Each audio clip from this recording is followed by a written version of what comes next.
Donc, j'ai créé le Motivélo pour mon garçon qui a la tourette. Quand il était jeune, les temps d'écran, c'était assez difficile de le faire décrocher de tout ça. Puis en même temps, aller faire de l'exercice, c'était quasiment une punition. Donc, je me suis dit, pourquoi pas prendre les deux ensemble et transformer le négatif en positif. Donc, si tu veux faire de l'écran, il faut que tu bouges, il faut que tu t'actives un petit peu.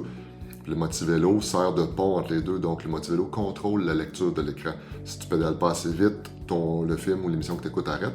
Puis si tu arrêtes de pédaler tout simplement, effectivement, l'émission continue pas. Donc, il faut pédaler, il faut bouger pour pouvoir continuer à écouter l'émission. Donc, après plusieurs années de recherche-développement, de projets pilotes et tout ça, j'en suis arrivé avec ceci, donc le Motivélo. Vélo.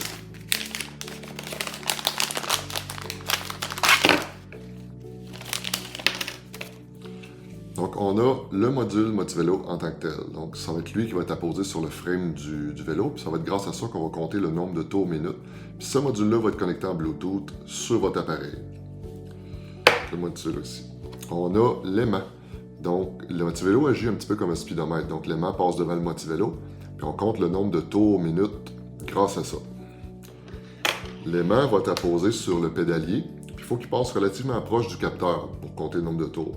Si l'aimant n'est pas avec le pédalier, avec le frame du vélo, il est pas assez proche, j'ai deux spacers aussi dans le kit. Donc, ça nous permet de rapprocher l'aimant du Motivélo.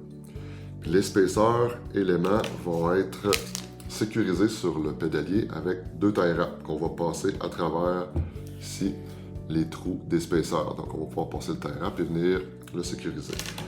Dernière chose, le Motivélo fonctionne sans batterie, donc il faut que ce soit alimenté. Dans tous les kits, il y a un fil USB avec USB-C de 6 pieds, donc on peut facilement le connecter un petit peu plus loin. C'est pas le fil qui relie le Motivélo à votre appareil, c'est vraiment une connexion Bluetooth. Ça, c'est pour l'alimentation seulement.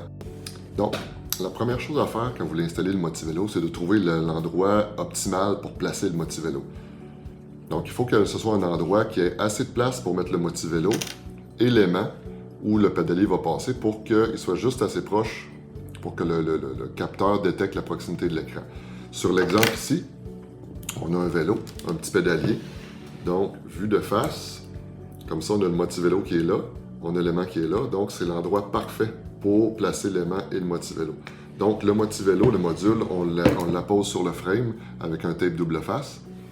L'aimant avec le holder de l'aimant avec des tie wraps. Puis, ce qui nous permet de savoir si l'aimant est bien positionné. On peut voir sur l'écran, il y a une petite lumière verte qui s'allume dès que l'aimant passe devant. Donc, cette lumière verte-là, elle détecte l'aimant. Donc, si vous ne voyez pas cette lumière verte-là, le petit voyant vert, quand on passe l'aimant, ça veut dire que l'aimant n'est pas assez proche du capteur du Motivélo. C'est là qu'on peut utiliser les spacers qu'on a vu tout à l'heure. Donc, on peut les mettre entre le holder de l'aimant et le pédalier pour se rajouter un petit peu d'épaisseur pour rapprocher l'aimant du capteur du Motivélo. Donc, une fois que ça c'est fait, on peut tout simplement après ça aller connecter Bluetooth. Parce que la première fois qu'on ouvre le Motivélo, on va voir ici sur l'écran, il y a un petit voyant avec le logo de Bluetooth avec un X rouge qui dit « il n'y a rien de connecté ». Une fois que le Motivélo est installé, il est sécurisé ici, on a sécurisé le fil USB, on a bien placé l'aimant. On peut voir avec le voyant vert sur l'écran que le Motivélo reçoit bien le passage de l'aimant. On connecte le Motivélo sur le Bluetooth. Donc, sur l'iPad que j'ai ici, on va dans la liste Motivélo. On va tout simplement le jumeler. Donc, une fois que ça c'est fait, sur l'écran, on voit l'icône Bluetooth qui tourne au vert. Ça veut dire que la connexion Bluetooth est faite entre les deux. Après ça, on peut s'en aller directement dans une application de notre choix. Dans ce cas-ci, j'ai choisi YouTube et on a une petite vidéo de Baby Shark. La première chose qu'on fait, on va faire une lecture, donc un play, stop, donc pour mettre le vidéo qu'on met au premier plan. Et après ça, tout simplement, on pédale. Si on pédale assez vite, la vidéo joue. On peut voir sur le Motivélo qui est en mode play. Si je ralentis, on est en mode pause, donc on recommence à pédaler pour faire avancer la vidéo. Si j'arrête, après 3 secondes, le vélo considère que l'enfant a arrêté de pédaler, donc il n'est plus sur le vélo. C'est pas plus compliqué que ça. Donc, on choisit l'application qu'on veut, on met le vidéo en premier plan, on fait play, pause, et on se met à pédaler tout simplement. Et je vais continuer comme ça. Le vélo est quand même assez simple d'utilisation. Une fois qu'il est branché en Bluetooth, on a quelques réglages qu'on peut ajuster directement sur les deux boutons qui sont ici devant. Donc le bouton à gauche nous permet de régler le seuil. Donc si on passe de pause à play ou de play à pause. Donc par défaut c'est 30 tours minute. Puis on peut y aller en bond de 5 jusqu'à 50 et on revient à 30. Donc 30, 35, 40, 45, 50, on revient à 30. Le même bouton nous permet de passer du mode Apple au mode Android. Le mode Apple est optimisé pour les produits Apple, iPad, iPhone, Apple TV. Le mode Android est encore en test, en bêta, mais fonctionne sur plusieurs applications. Donc YouTube, Spotify, Netflix fonctionnent sur la plupart des téléphones Android. Après ça, on a aussi le bouton à droite qui est ici.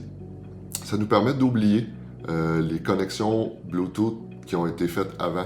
Donc, si vous avez plusieurs appareils que vous utilisez dans la maison connectés sur le Motivélo, peut-être ça peut devenir un petit peu mêlant qu'est-ce qui était connecté puis la dernière fois. Donc, on utilise le bouton, on garde 4 secondes, le Motivélo efface sa mémoire interne et redémarre. Donc, ça permet de simplifier le processus pour rejumeler avec l'appareil qui va être utilisé sur le Motivélo.